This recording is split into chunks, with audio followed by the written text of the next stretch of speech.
உங்களுக்கு இந்த வீடியோ பிடிச்சிருந்தா லைக் பண்ணுங்க, ஷேர் பண்ணுங்க, சப்ஸ்கிரைப் பண்ணுங்க, மறக்காம பக்கத்துல பெல் டச் பண்ணுங்க. அனைவருக்கும் வணக்கம். குழந்தைங்களுக்கு லஞ்ச் பாக்ஸ் ரெசிபியாக கொடுக்க என்ன செய்யலாம்னு யோசிப்பீங்க.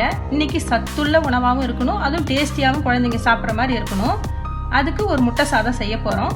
அதுக்கு தேவையான பொருள் என்னென்னு பார்க்கலாம். 1 கப்பு பாசுமதி ரைஸ், இதை போலன்னு உப்பு போட்டு வடித்து வச்சுக்கோங்க. 1/2 கப்பு பொடியாக கட் பண்ண சின்ன வெங்காயம், 2 பச்சை மிளகாய் பொடியாக கட் பண்ணது, 2 முட்டை. இதை இனிமேல் இது எப்படி செய்யுதுன்னு பார்க்கலாம். முட்டை சாதம் செய்ய ஒரு கடாயில் 3 ஸ்பூன் எண்ணெய் போட்டிருக்கிறேன். எண்ணெய் காஞ்சிடுச்சு. இப்போ அதில் வெங்காயத்தை போட்டுக்குவோம்.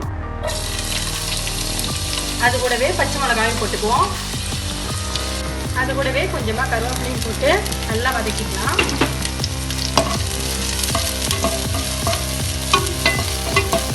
வெங்காயமும் பச்சை மிளகாவும் நல்லா வதங்கிட்டு இப்போ இந்த உடச்சி வச்சுக்கிற 2 முட்டை இதில் போட்டுக்குவோம். இது கூடவே தேவையான அளவு உப்பு போட்டுக்கலாம். இதை நல்லா கிளறி விட்டுக்குவோம். முட்டை கொஞ்சம் வேகட்டும்.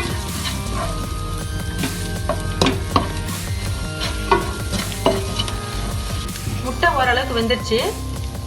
இப்போ இந்த வடித்து வச்ச சாதத்தை இதில் சேர்த்துக்குவோம்.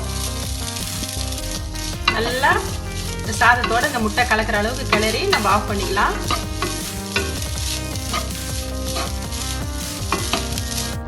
ஹெல்த்தியான டேஸ்டியான முட்டை சாதம் ரெடி ஆகிடுச்சு.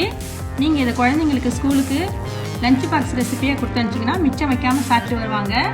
இது செய்யறது ரொம்ப ஈஸி. நீங்களும் ட்ரை பண்ணி பாருங்கள். மீண்டும் சுவையான சுலபமான ஆரோக்கியமான சமையலோடு உங்களை சந்திக்கிறேன். நன்றி, வணக்கம்.